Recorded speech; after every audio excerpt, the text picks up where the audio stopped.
Hello everyone. I hope everyone is doing good. And today we have a session on aquatic plants and their significance. So we will not only talk about aquatic plants, but what are the relationship within the ecosystem of such aquatic plants that we will study here. So let's get started. So as a basic knowledge, we all know that aquatic plants, they are adapted to aquatic environments, but there are so much more than just adapted to aquatic environments. So we'll see what are they. So why do we need to learn about aquatic plants is what we are focusing on. So let's see. So in aquatic plants is always associated with aquatic ecosystem, and when I talk about aquatic ecosystem, then there can be a different ecosystem. So as to say, there can be pond ecosystem, there can be lake ecosystem, ocean ecosystem, or mangrove ecosystem. So there can be smaller or larger ecosystem that we can talk about.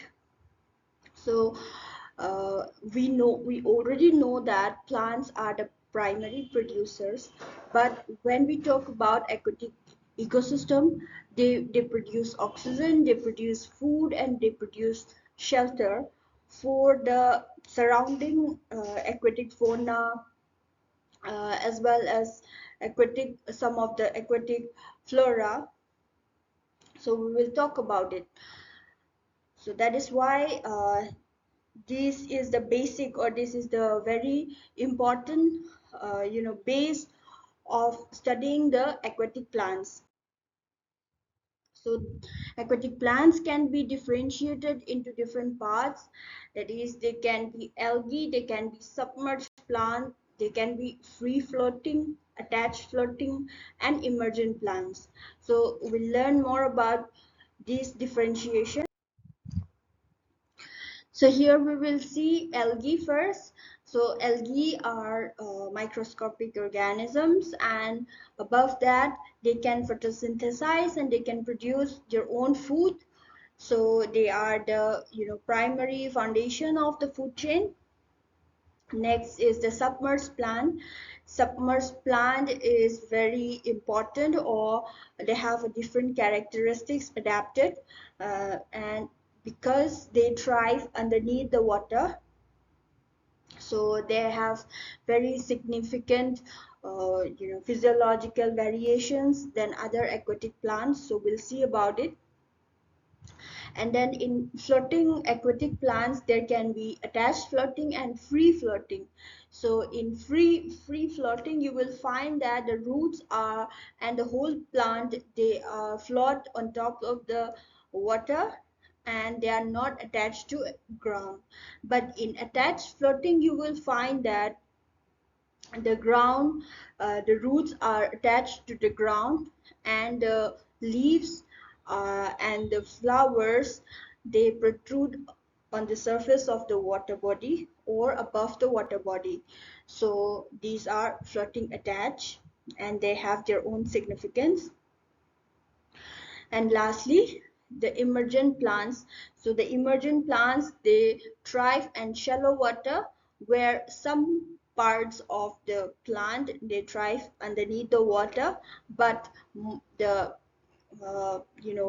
bigger part of the, or most part of the plant, they thrive above the water, and so as to get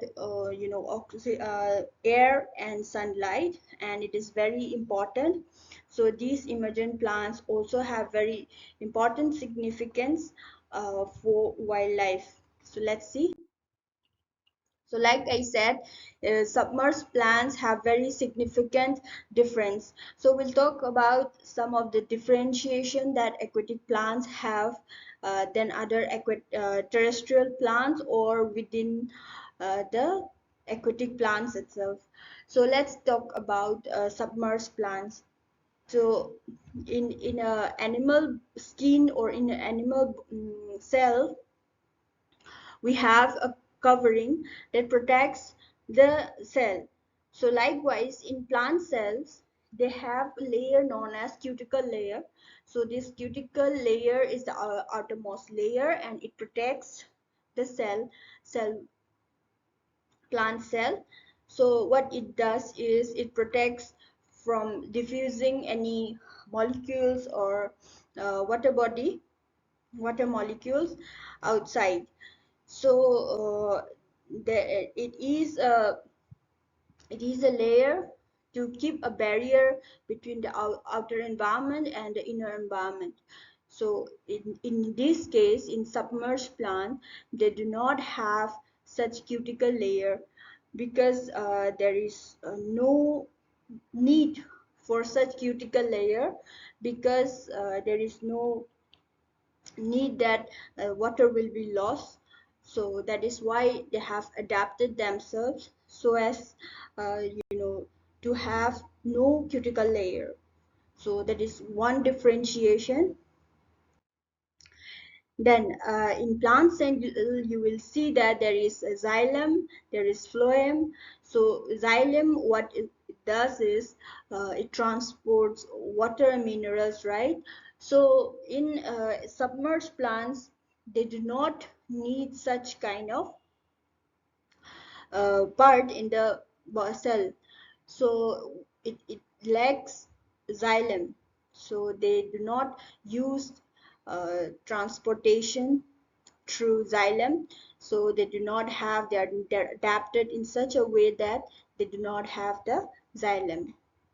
So this is another differentiation. Next is plants usually have stomata, and this regulates the inflow or outflow of the water molecule. But in submerged plants, there is no requirement of stomata, and hence there is lack of stomata.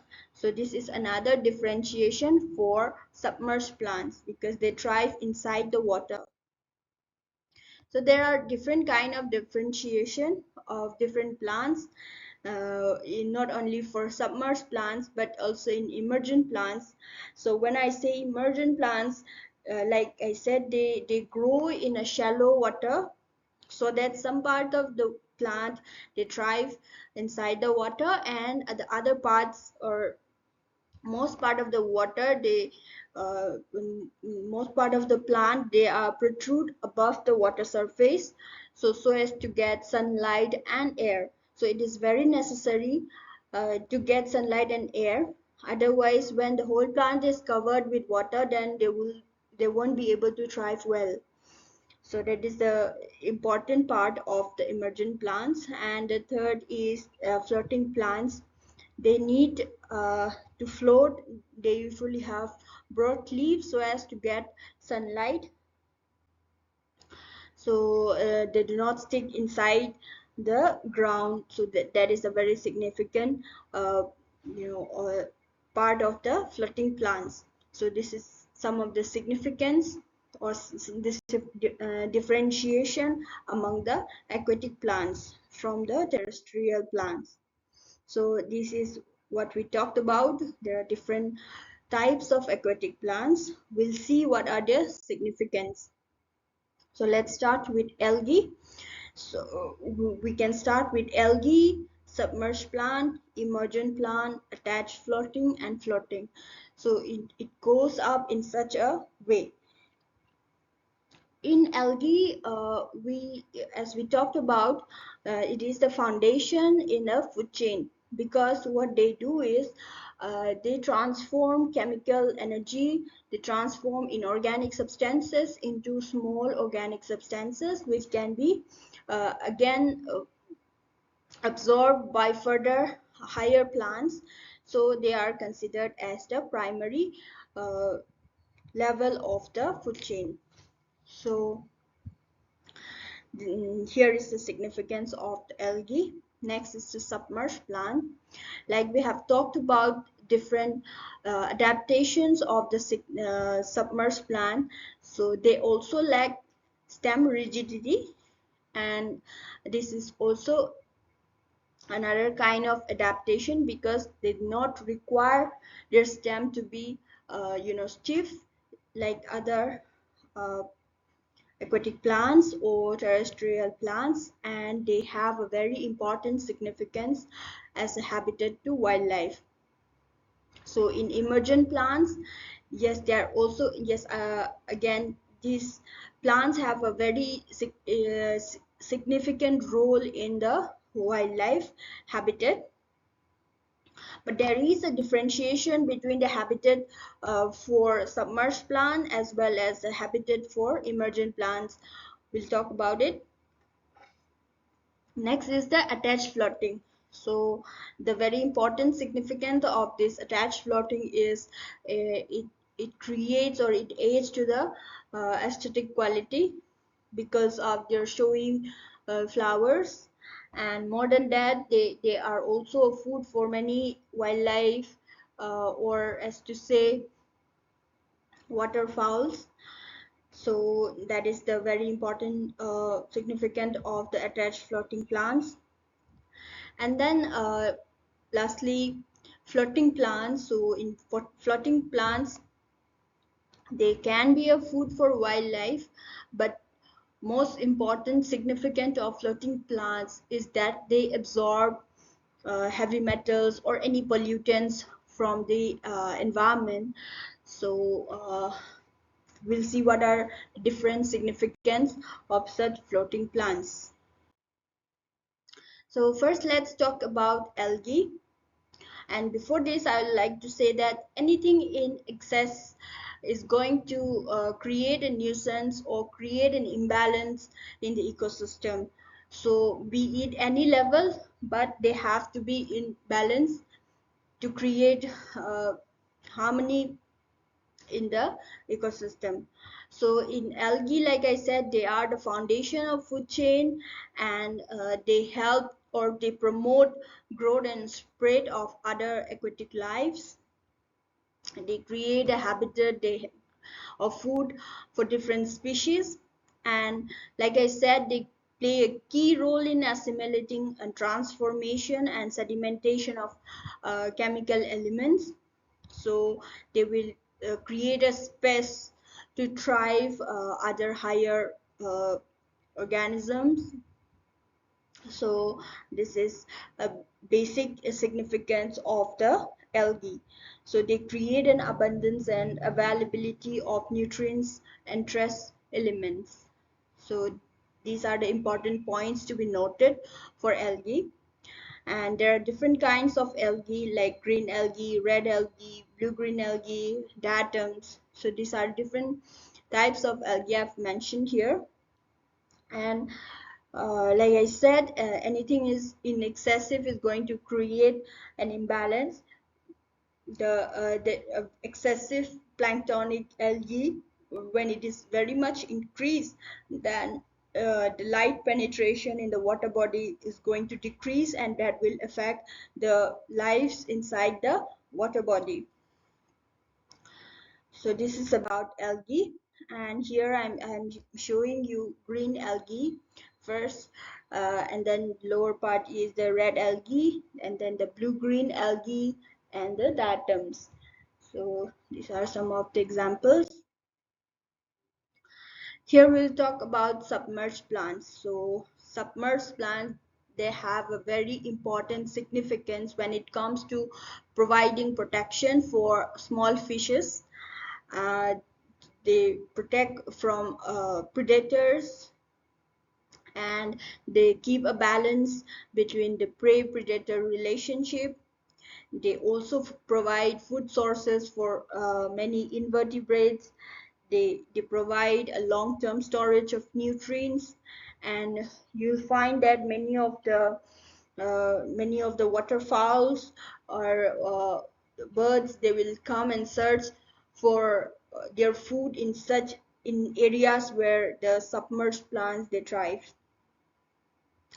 So what happens is something when there is submerged plant, whether there is an increased submerged plant or there is a normal submerged plant, you will find less of algae. So this we have to keep in mind. And another bad or negative part of excessive submerged plant is that, like I said, this is a habitat for small fishes or small invertebrates. They find themselves, the population of small fishes, they increase in such habitat. So when there is excessive submerged plants, the bigger fishes or the bigger predators, they won't find it easy for them to search food. So the population of the bigger fishes is going to come down. So there that creates an imbalance when there is excessive of submerged plants. So we'll see some examples. Okay, these are some of the waterfowls that you find feeding on such submerged plants like Eurasian teal, godwalls, grape, wood duck. So these are some of the waterfowls. And like I said earlier, many of the herons and egrets, they hunt on the shallow areas, but where there is more submerged plant. So because they can find easy food in such submerged plants. So like mollusks, like small fishes, like invertebrates, they can find food in areas where submerged plants are there. So these are some of the birds that find food in such places. So let's see some examples. The first one is Hydrilla verticillata, and then Vallisneria spiralis. You will find Vallisneria in mostly in river ecosystem, and Hydrilla in lakes or sometimes in pond.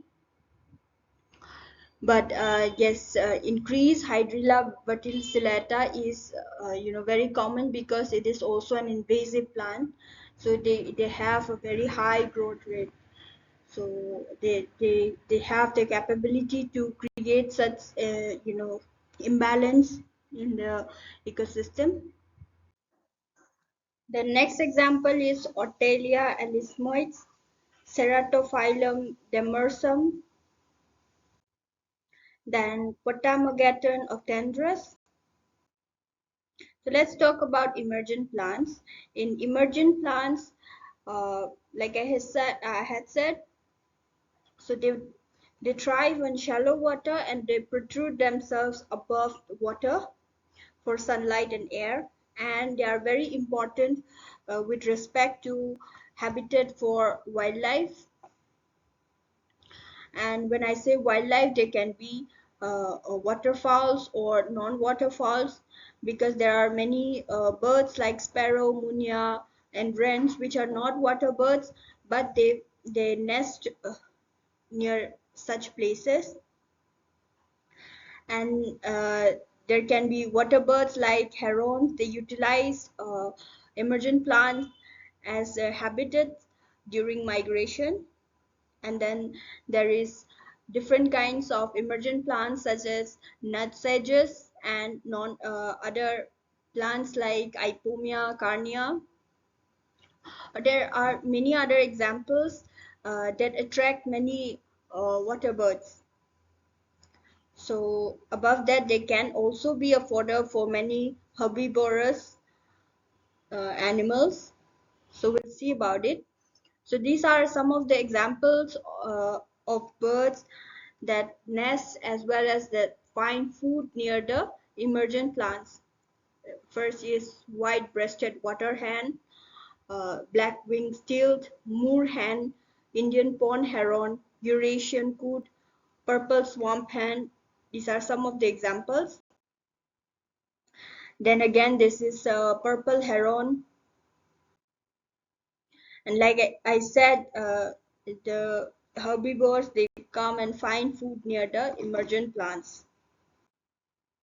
So these are some of the examples. This include Alternanthera, phylloxeroids, Typha angustifolia, and then Ipomia carnea, Luizia octavalvis, Polygonum barbatum, Saccharum spontaneum, Euroclea mutica, Seraptopteris thalictroides.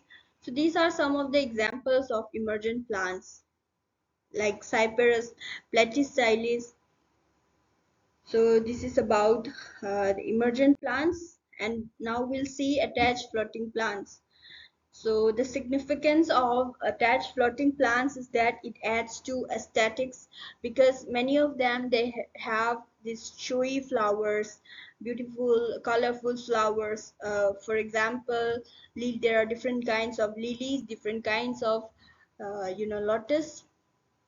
So they attract many tourists in such places, and they have got broad leaves, and through these leaves they absorb sunlight, and they also have seeds and nuts that attract many waterfowls, so they provide a food for a wildlife. That is how they are important. So for example, this is Nymphia nochuli, and then Nymphoids indica, and then Nymphia rubra, and then Urel ferox, because of the nuts. Many of the waterfalls they come and feed on them. And then this is Nilambo nucifera or lotus. You can find that the lotus seeds are just as nuts. So many of the water birds they will come and find food near such plants. So that was about the attached floating plants. Now we'll see about free floating plants. You will find that many of the free floating plants they will absorb many of the minerals, minerals, heavy metals, and then condense pollutants. So in other words, they absorb the pollutants. So they can also be called as an indicator plant, because you will find many of such free floating plants in polluted areas, and so they can be indicator.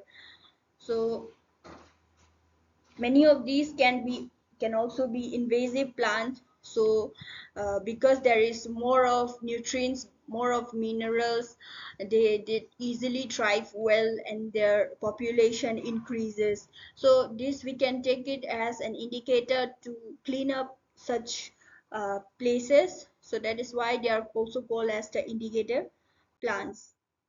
So some of them might not necessarily be invasive, like Trapanetans, they are not invasive. They have these nuts that are very, preferred by many of the water birds. It is also edible. So yes, many of the local communities near the lakes, they collect the nuts and sold in the market. So again, other free floating plants. This is Pistia stratoides, and then Luizia abscendens, and then Salvinia cucullata, Neptunia oleracea. So this is what we have talked about, the different uh, in differentiation within the aquatic plants, starting from algae, submerged plant, emergent plant, attached floating. They have their very unique significance in the aquatic lives, and they have different roles. But something important about all these uh, sections or very different aquatic plants is that anything in excessive is going to create a nuisance, and that will create an imbalance in the ecosystem. So everything has to be in the balanced population. That wise it can have a healthy aquatic ecosystem. So that's all for today. Thank you so much.